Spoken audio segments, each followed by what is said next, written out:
Hello everyone, so welcome back to another video. तो जैसे कि आपसे होता है आपकी फाइनेंस इंस्पेक्टर की क्लासेस चल रही है, तो उन्हीं क्लासेस को आगे बरकरार करते हुए आज हम आपका नेक्स्ट टॉपिक लेके आए, दैट इज FRBM एक्ट 2003।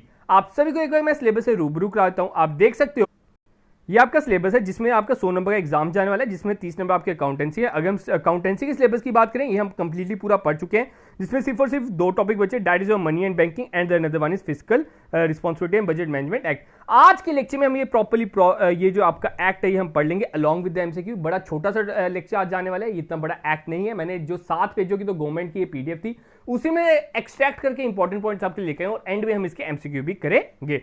तो चलो गाइस आगे बढ़ते हैं। अगर गाइस आपने अभी तक हमारे पुराने लेक्चर्स नहीं देखे, आपको मैंने प्रॉपर्ली ना एक प्लेलिस्ट कमेंट सेक्शन में प्रोवाइड कर दिया और ऊपर आई बटन भी प्रोवाइड कर दिया। आप उधर से पहले एक सीक्वेंस वाइज इस लेक्चर्स को देख लीजिए, हमने पूरा अकाउंटेंसी तक कवर अप कर दिया हुआ है। तो अब हम स्टार्ट करते हैं आज का lecture, that is physical responsibility and budget management, जिसे FRBM बोला जाता है। अब क्या हुआ, 2003 में एक एक्ट पास होता है। अगर किसी ने मेरा लास्ट लेक्चर ध्यान से सुना हुआ है, पढ़ा हुआ है, जिसमें हमने आपके फिजिकल डिफिसिट के बारे में पढ़ा था, आपके रेवेन्यू डिफिसिट के बारे में पढ़ा था, अगर वो ध्यान से आपको समझ आए तो आज के एक्ट को आपको समझने में और आसानी हो जाएगी। देखो क्या है, एक एक्ट पास होता है 2003 में। सर क्या एक्ट है इसमें? अब ध्यान से सुनना, एक्ट का नाम है FRBM। पहला एमसीक्यू उधर से बनता है, ये एक्ट कब पास हुआ? सर 2003 में पास हुआ। सर दूसरी कंसेप्ट इधर पूछा जाता है कि FRBM में F stand for physical, R stand for responsibility, B stand for budget and M stand for management. मतलब कि आपकी अब रिस्पॉन्सिबिलिटी है, आपके ऊपर एक अकाउंटेबिलिटी है कि आपने फिजिकल और बजट को प्रॉपर्ली मैनेज करना है। उसके रिलेटेड ये एक्ट है। होप सो थोड़ा बहुत आइडिया हो गया होगा नाम से। यही चीज है, ये एक्ट पास हुआ कि गवर्नमेंट को उनकी रिस्पॉन्सिबिलिटी दिखाना, उनको बताना है कि आपने ट्रांसपेरेंसी दिखानी है, आपने बताना है कि जो आप हर साल अपनी आमदनी अठनी खर्चा रुपया शो करते हो उसको घटाना है। मतलब कि मैंने आपको बताया था कि हर साल क्या करती है गवर्नमेंट, अपने एक्सपेंसेस को बड़े ज्यादा दिखा देती है कि हां हम इतने एक्सपेंसेस करेंगे and so on and so on, और उसकी इनकम हमेशा कम होती है। तो उससे क्या होता है, हमारी फिजिकल डिफिसिट का एक तरह से जन्म होता है। तो वो जो फिजिकल डिफिसिट होता है, उस जैसे जैसे इंक्रीज करेगी फिजिकल डिफिसिट, हमारे लिए बर्डन पैदा करेगा। हम डेट ट्रैप में फंसते चलेंगे एज अ इंडियन इकोनॉमी। ठीक है, हम एज ए इंडिविजुअल नहीं बात कर रहा हूं, अगर मैं Indian economy as a whole बात करूंगा, अगर हर साल वो अपना फिजिकल डिफिसिट दिखाएंगे, वो दिखाएंगे कि हां हम हर साल 2000 करोड़ रुपया खर्च कर रहे हैं और हमारी इनकम है 1000 करोड़, तो इधर क्या हुआ, इनकम कम है as compare to the expenditure. तो इधर क्या हुआ, गवर्नमेंट को 1000 करोड़ का फिजिकल डिफिसिट झेलना पड़ा। तो ये जो 1000 करोड़ का फिजिकल डिफिसिट झेलना पड़ा, अगले साल और बढ़ेगा, नेक्स्ट ईयर और बढ़ेगा। तो इससे क्या होगा, गवर्नमेंट के ऊपर सिर्फ और सिर्फ बर्डन ही बढ़ेगा और वो डेट ट्रैप के अंदर आते रहेंगे और इससे इन्फ्लेशन होगा एंड सो ऑन, बड़ी टर्म्स आपके आगे आ जाएंगे। अब बात करते हैं, when was the FRBM act enacted and who introduced in India. ठीक है, अभी मैंने आपको एक्ट का ना थोड़ा सा आइडिया दे दिया, इसको कम करने के लिए, इसके ऊपर लगाम लगाने के लिए ये एक्ट पास हुआ है।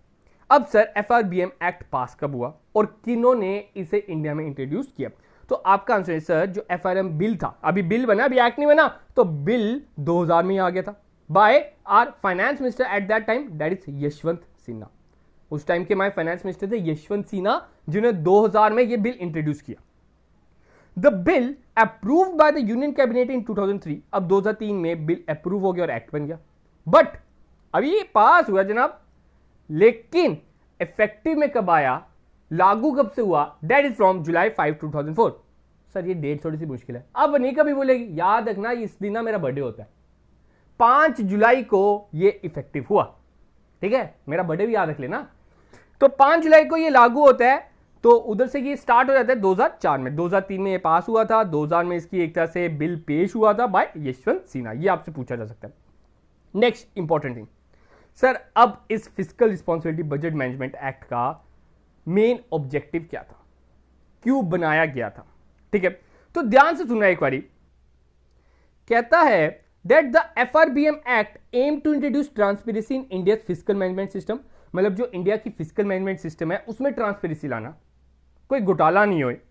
The act long term objective is for India to achieve physical stability and to give the RBI flexibility to deal with the inflation in India.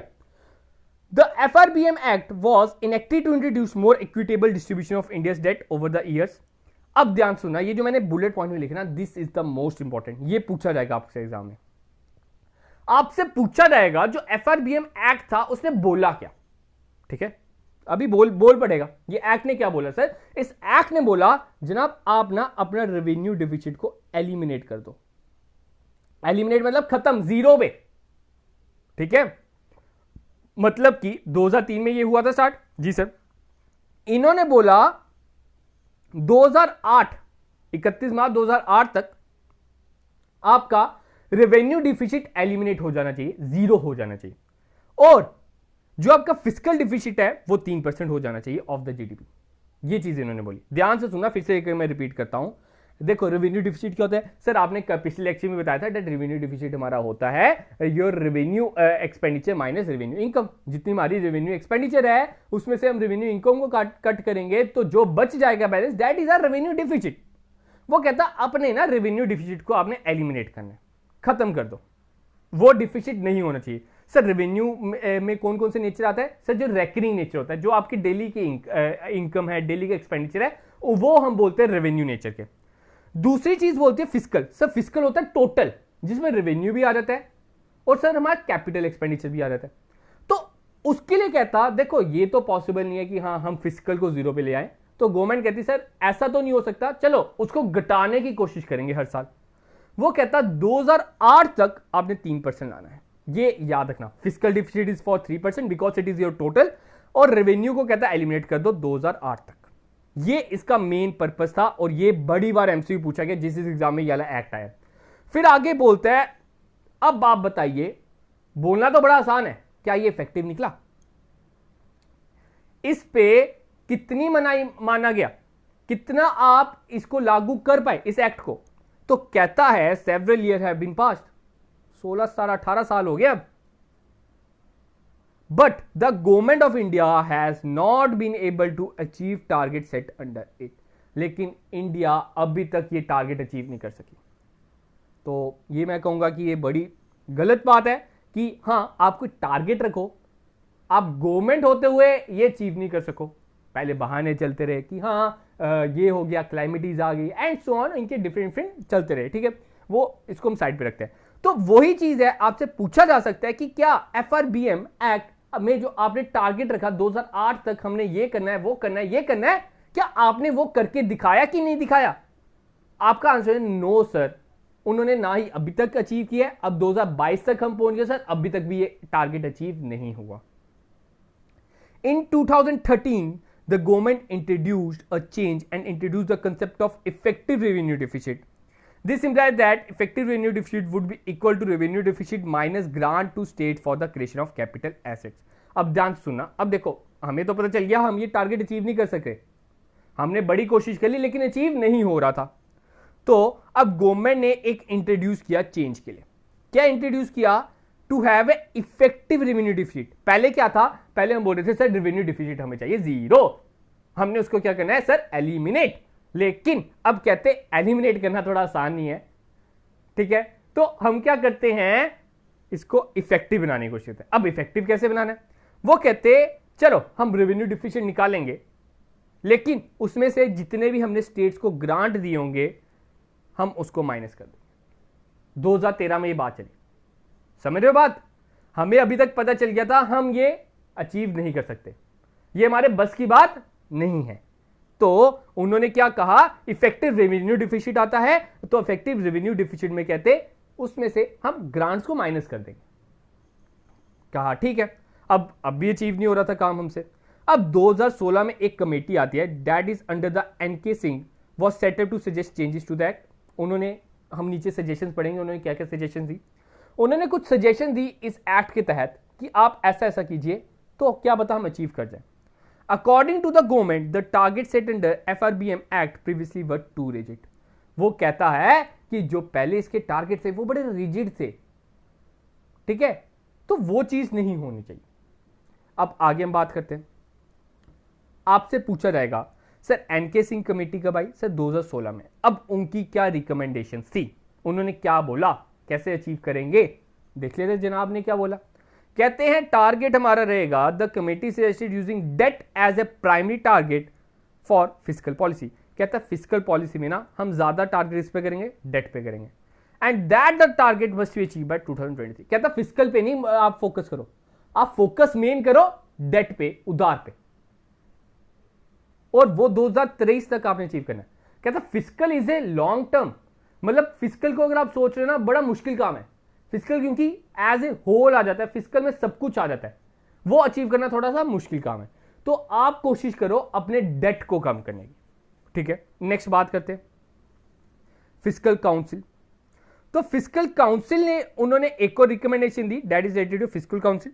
कहते हैं एक कमेटी बनी चाहिए, ठीक है, जिसमें एक चेयरपर्सन होना चाहिए और 2 मेंबर्स होने चाहिए जो सेंटर से अपॉइंट किए जाए, not employees of the government at the time of appointment. तो उस टाइम पे वो गवर्नमेंट के एम्प्लॉय नहीं होंगे। ध्यान सुन रहे हो, आपसे पूछा जाता है जो एनके सिंह कमेटी थी उन्होंने क्या रिकमेंडेशन दी? सर उन्होंने रिकमेंडेशन दी पहले टारगेट की, टारगेट में बोलते हैं डेट आप लाइए, और दूसरा बोलते हैं सर फिजिकल काउंसिल की। सर फिजिकल काउंसिल में वो बोलते हैं डैट एक चेयरपर्सन होना चाहिए और 2 मेंबर्स होने चाहिए। बाद में बोलते हैं डेविएशंस। तीसरी recommendation deviation, that the grounds for the government to deviate from the FRBM target should be clearly specified.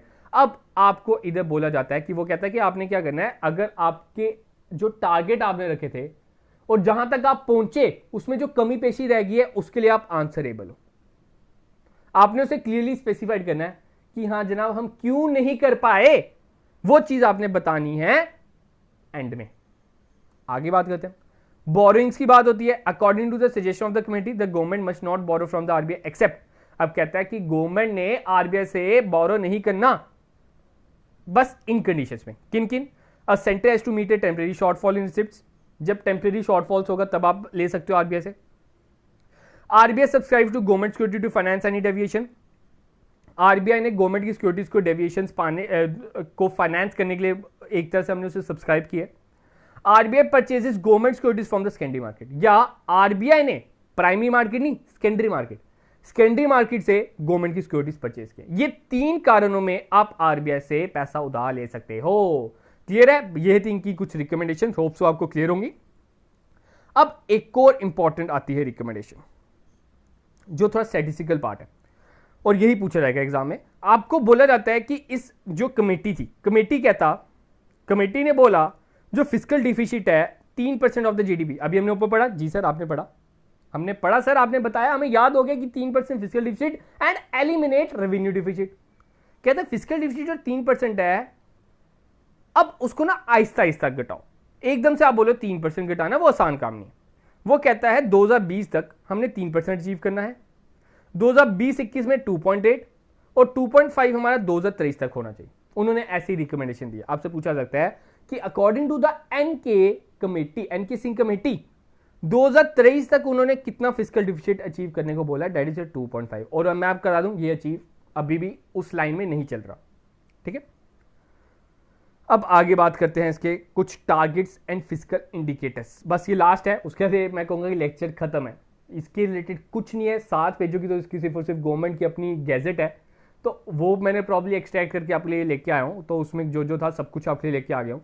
तो बात करते हैं इसका टारगेट क्या है और फिजिकल इंडिकेटर्स क्या है। देखो मैं कहूंगा कि बड़ा एक सिंपल सा टॉपिक है, इसके बाहर ना 5 पेजों की मेरी पीडीएफ बनी है, इन 5 पेजों के बाहर से कुछ नहीं आने वाला। इसको अच्छी तरह रट लो, जो मैंने आपको बताया। इधर से आपके 2 नंबर पक्के होते हैं, इधर से अगर 2 एमसीक्यू अगर आपके आगे ना 2 नंबर आपके पक्के हो जाते हैं, ठीक है। अब बात करते हैं टारगेट एंड फिजिकल इंडिकेटर्स। अब इसमें क्या टारगेट्स रखे गए और क्या क्या इसके इंडिकेटर्स थे, ठीक है। पहला था रेवेन्यू डिफिसिट, तो वही था कि मैनुअल एनुअल रिडक्शन इसमें होनी चाहिए 0.5, ठीक है, याद रखना। रेवेन्यू डिफिसिट उन्होंने बोला हर साल हम 0.5% घटाएंगे, ये इंडिकेटर था। फिर कहता है फिजिकल डिफिसिट, फिजिकल डिफिसिट कहता कि हर साल हम 0.3% घटाएंगे। रेवेन्यू कितना? 0.5 घटाएंगे और फिजिकल कितना घटाएंगे? 0.3। मैंने आपको बताया था रेवेन्यू डिफिसिट क्या हो जाना चाहिए 2008 तक सर, एलिमिनेट हो जाना चाहिए, ठीक है। और 2009 में उसको पोस्टपोन कर दिया गया था। पहले 2008 में जब हम अचीव नहीं कर पाए, हमने कहा 2009 को पोस्टपोन कर दो, ड्यू टू उस टाइम पे ना थोड़ी सी क्लाइम आ गया था, फॉरेन का थोड़ा सा प्रॉब्लम हो गई थी, ठीक है, फॉरेन इश्यूज से, तो उसके कारण 2009 के लिए शिफ्ट कर दिया था। तो आपने क्या याद रखना है, टारगेट्स क्या रखे गए थे इसमें सर? टारगेट रखा गया था रेवेन्यू डिफिसिट हमने एलिमिनेट करना है 2008 तक और 0.5 हर साल घटना चाहिए, और सर फिस्कल डिफिसिट था 0.3 हर साल घटना चाहिए और 3% तक हमने लेके जाना है इन टिल द 31 मार्च 2008। अब बोलता है एडिशनल लाइबिलिटीज क्या होनी चाहिए सर? एडिशनल लाइबिलिटीज होनी चाहिए 9% ऑफ द जीडीपी, ठीक है, और एनुअल रिडक्शन कितनी होनी चाहिए सर? 1% हर साल।